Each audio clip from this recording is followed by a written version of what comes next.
Dozens of demonstrators arrested last night at a pro-Palestinian protest at Washington University.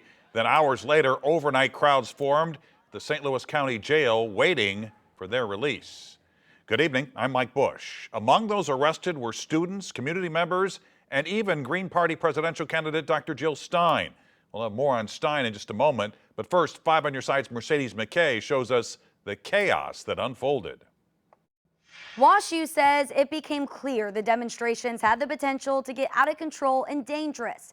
In response, 100 pro-Palestine demonstrators were arrested, including 23 WashU students and 4 university employees. Now, this brought up a lot of legal questions regarding First Amendment rights and the university's right to protect its students and private property. So we went to an expert for clarification. Given dispersal orders, if you do not leave, you will be arrested now. The scene on Washington University's campus Saturday. Pro-Palestine demonstrators establishing an encampment, criticizing the university's response amid the Israel-Hamas war, calling on the college to cut ties with Boeing, among other demands. I don't regret this at all. I would do it again, and I will continue to protest. Demonstrators made their way from WashU's campus to the St. Louis County Jail, where dozens of protesters were detained. Hundreds of people, including city leaders, waiting well into the night for their release. I just want to make sure that folks are safe. I just want to make sure that people are okay. Among the leaders present were Alderwoman Alicia Saunier and St. Louis Board of Aldermen President Megan Green. Green posting this on social media, saying how arrestees had to sign an agreement that they are banned from campus. It gives pause for all of us to worry, because regardless of how you feel about this issue, we should all have the right to use our voices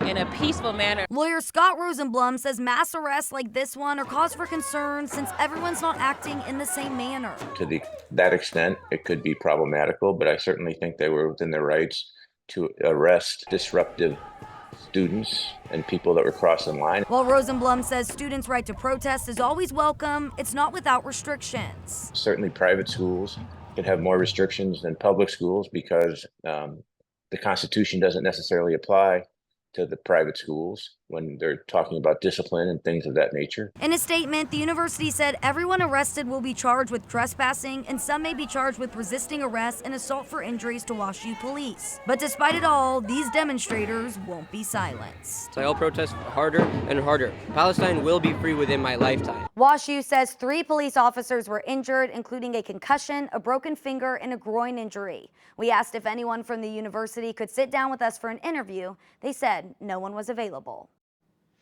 Green Party presidential candidate Dr. Jill Stein was one of the people arrested at the protest. 5 on Your Side's Annie Krall joins us now from the WashU campus with the latest from Stein's campaign. Annie.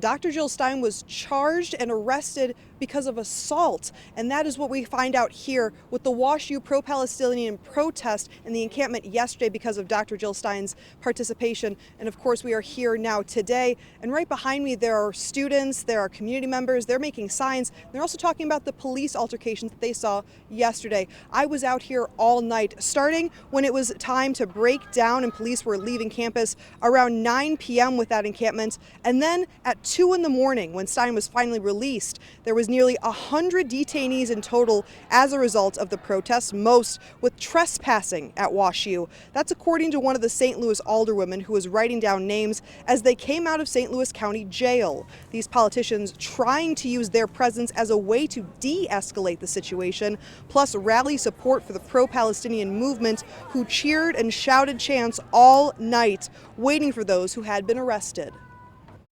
It was kind of scary, to tell you the truth, because I got separated from the rest of the crowd, and it initially felt like there was a lot of safety in numbers, but then it turned out that I was being charged with assault after being assaulted by a bicycle and basically thrown onto my head backwards. I was charged with assaulting a police officer. Can you believe it? Stein left the St. Louis area earlier today and headed to the University of Missouri at Columbia because there's another planned protest there. Reporting live at WashU, Annie Krall, 5 on Your Side.